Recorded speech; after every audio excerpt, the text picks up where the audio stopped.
Friends, let's now derive the expression for acceleration due to gravity. See, look at this diagram. There is an object of mass m, okay, kept at a distance r from the center of the earth. Capital M is the mass of earth, small m is the mass of the object. R is the distance between them, okay. If I want to find the force of attraction between the object and the earth, I will make use of Newton's universal law of gravitation. And the formula for Newton's universal law of gravitation is F equal to G m1 m2 upon d square. Right? Now when I put the values of small m, capital M and R in this formula, I get F equal to G capital M small m upon R square. Correct? Is it right? Now I also know the formula for weight. Weight of an object is mass into acceleration due to gravity. And weight is nothing but the force of attraction. A force of attraction exerted by the earth on that object. The weight of the object M can be written as weight equal to F equal to M into G. These are two equations I obtained. First is the force of attraction between earth and the object, and second is the expression for weight. Now see, from the second equation I can write G is the acceleration due to gravity, equal to F upon M. Right? Now F is the force of attraction between earth and the object, which I have written as G m small m upon R square, divided by M. Small m will get cancelled. What remains is small g equal to Gm upon R square. When I substitute the value of G stands for universal gravitational constant. M is the mass of the earth, which is 6 into 10 raised to 24 kg, and R is the radius of earth, 6400 into 10 raised to 3 the whole square. After putting all the values, we get value of G as 9.8 meter per second square, and this value is called as acceleration due to gravity. The value of G is always pointing towards the center of earth. Value of G is always pointing in downward direction towards the center of earth. In this way we derive the expression for earth's gravitational acceleration. So friends, let us now talk about variation of G, variation of acceleration due to gravity. See, here we will talk about variation of G on the surface of earth, secondly variation of G with depth, and third variation of G with height or altitude. Our first topic is variation of G on the surface of the earth. Look here, our earth is not exactly spherical. It is flattened at the poles and slightly bulging at the equator.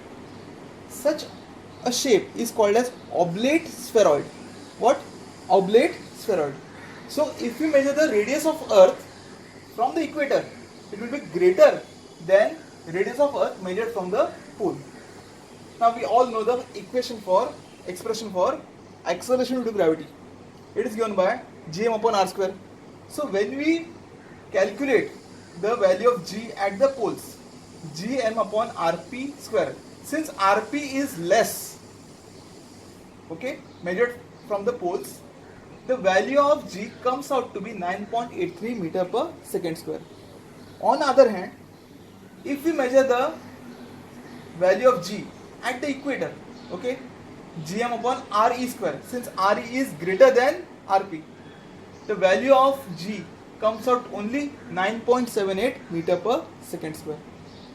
As a result, the value of G differs from poles to the equator. You will find value of G at the poles is greater than value of G at the equator. So value of acceleration due to gravity is not same everywhere on the earth.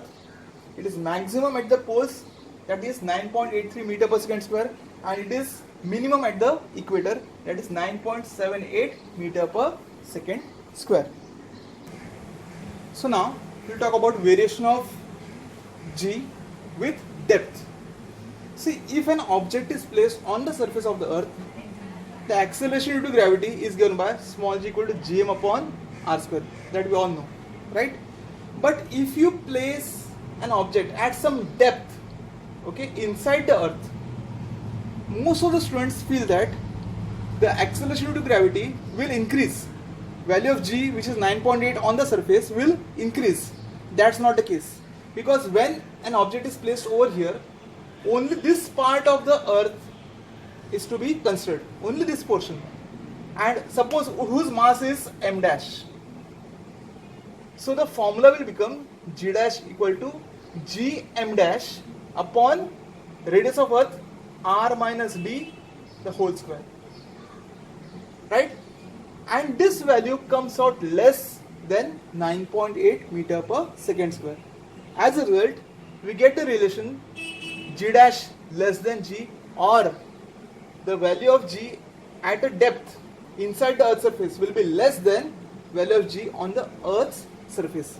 And one more thing, if anyone asks you what is the value of g at the center of the earth, at the center of earth value of g is 0.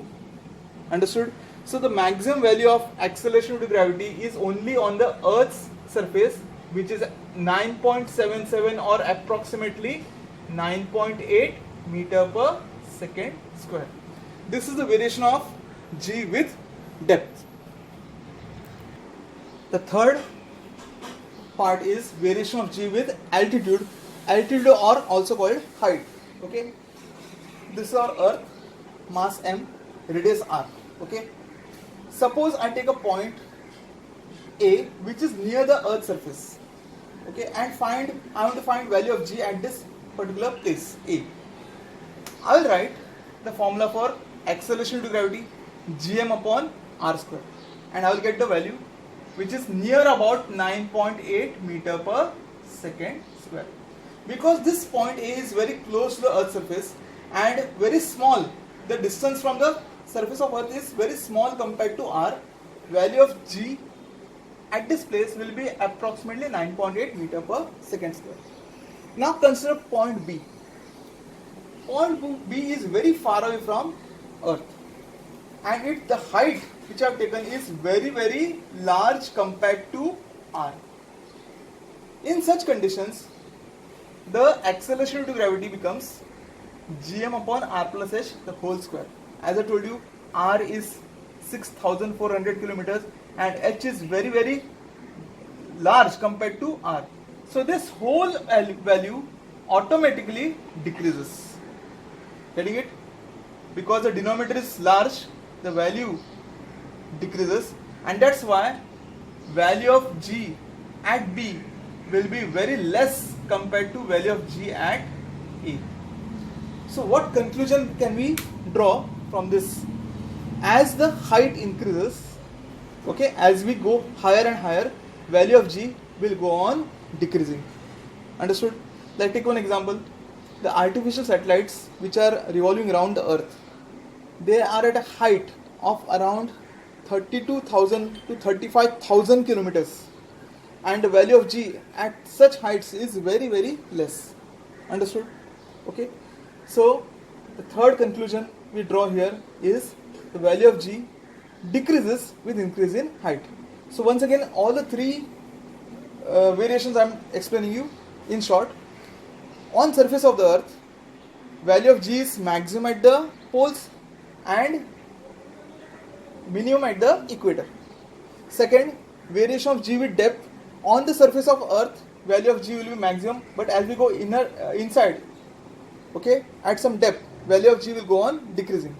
And third is variation of g with altitude. For any point near the earth's surface, value of g will be near about 9.8 meter per second square, but as we go at a great height, at a height which is very large compared to radius of earth, okay, then value of g decreases to a significant value, okay, and if we compare value of g at point B and A, g will be very less compared to A, okay. So these are the three variations which we see in acceleration due to gravity.